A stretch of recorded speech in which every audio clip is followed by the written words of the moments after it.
right, ladies and gentlemen, happy Sunday. Welcome to today's edition of Cubs Daily. My name is Steven Ryan. The Cubs, with a absolutely complete dominant performance of the rival Cardinals yesterday. We'll talk about some highlights there.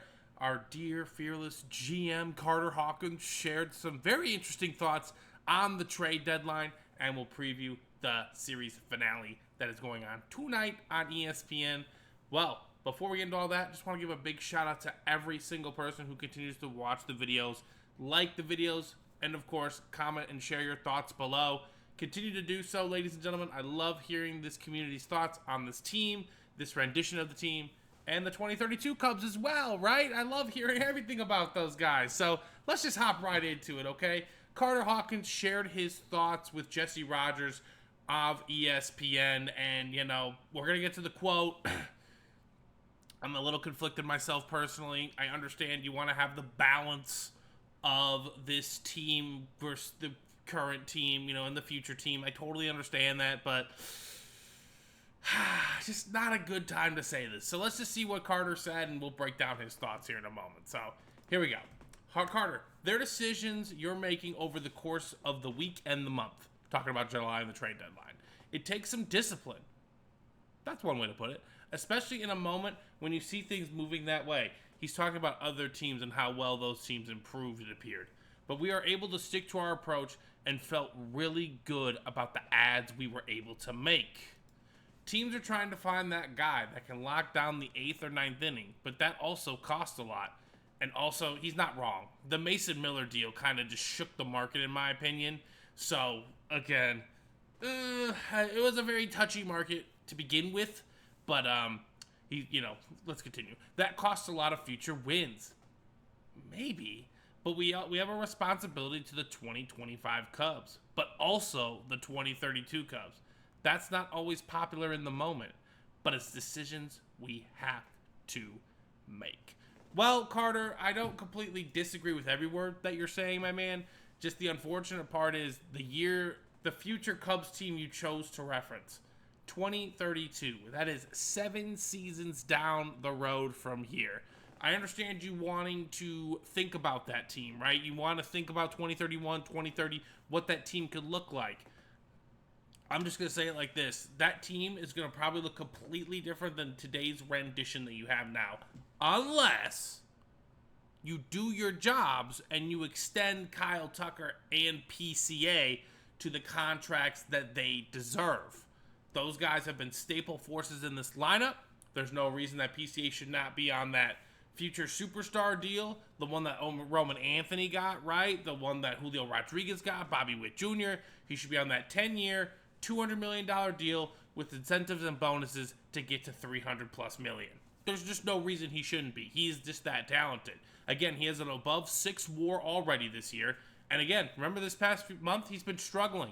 He struck out 80% of the time. He still has above a 6 WAR. He's an absolutely incredible defensive asset, and he should be roaming Wrigley for the rest of his career. There's just no doubt about it. And again, I'm going to be on the proponent that you should extend Kyle Tucker. Whether you're not a big Kyle Tucker person, that's fine. Whether you're a huge Cam Smith supporter, that's fine. I'm not going to argue with you about either of those things. But you traded the assets, Cam Smith, Isaac Paredes, who had lots of years of control under him, to the Astros for this bat. The goal of this bat should not to be a rental. It should be to lock him up for the future, at least 7 or 8 years, which, by the way, ladies and gentlemen, would be the 2032 Cubs. So that's where, if you want to take care of the future of that team, start by getting its core ready now. Because I'm not sure if the guys in the minors like Owen Casey or Kevin Alcantara are going to be a part of that team. Maybe one of them. I would be surprised if one of our top 10 prospects is a part of the 2032 Cubs. The teams change and shift so much year to year. You never know what deal's going to become available, what players are going to be available in free agency. It's just a wild, wild west, and baseball is an ever-changing sport. So I understand what he means. You know, you want to make sure that the health and viability of this franchise is there for the long term. I don't know if a lot of those guys in our top 10 currently are going to be on the Cubs. Now, I think our top prospects are already with the team, right? Like, Matt Shaw, Cade Horton, Those guys are going to be a part of the 2032 Cubs, I'd like to imagine. So I understand being concerned about that team. I'm not there quite yet. I'm more concerned about the 25 Cubs, the 26 Cubs, and the 27 Cubs, and what these next 3 years could look like in terms of potentially winning a championship. That's just me personally. That's why I'm not the GM, right? So, Carter, given this fan base and the way they react to things, obviously it's not your job to appease us. I understand that completely, but maybe some better words. Just slightly better phrasing of words might take you a long way. So, Cubs do dominate the Cardinals. Ooh, convincing. Did I even spell that right? I don't even know if I spelled that right. But either way, a very convincing win for the Cubs. 9-1. Colin Ray did his job. Couple of guys broke out of slumps. Ian Happ starting to look good again, swinging the bat well. Dansby Swanson had a couple of hits. Michael Busch had a couple of hits, but more importantly, had extra base hits, okay? He had a 3-run homer that kind of broke the game wide open, and then he hit that double to lead off the first inning. That is what we need to see from you, Michael Busch. We need to see you swinging that bat well for extra base hits. That is the spark that you can provide to this ball club.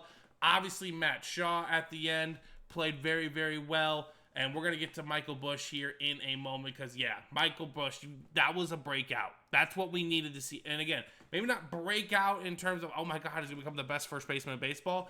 We needed you to break out of that slump. You were hitting below 150 since the All-Star break. Massive struggles. They showed a graphic on the Fox telecast yesterday. It was him, Tucker, PCA, and Seiya. Their OPSs were all 600 or below, 550 or below. Busch was in the 400s. It's just something you cannot have when you are competing for the division and or trying to go to the playoffs. We need the bats to wake up. Michael Busch needed that yesterday. He needed to feel right, feel productive, and that is exactly what he did. 2 hits, a double, and a home run. Hopefully that gets the monkey off his back and he can start swinging that bat freely again.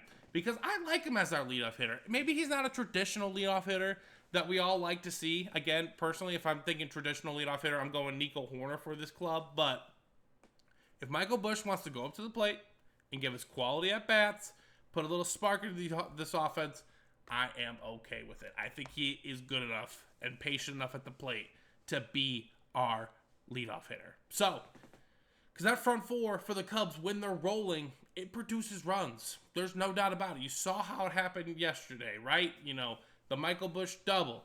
Then Seiya unfortunately got out. But then Kyle Tucker drove him in. And then Kyle Tucker stole a base. Like, that was the Cubs. That's what made the Cubs so lethal in April and May, right? They were getting on. They were stealing bases, creating havoc in the base paths. And for whatever reason, we kind of just gotten away from that. And obviously, it doesn't help when you can't hit a lick, but now that we might be getting hits again, let's get him to second. Let's drive him in. It's simpler than we need it to be.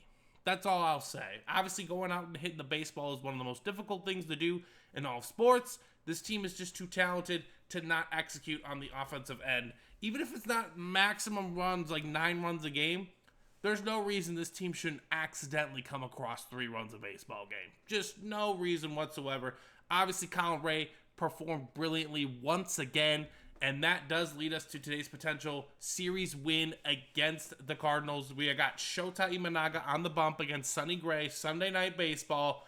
Let's go get a series win, ladies and gentlemen. Hey, it's Getaway Sunday for the Brewers. They've won 8 in a row. I'm just gonna bank on the fact that they are gonna win again because they're just unstoppable. Did you see that yesterday?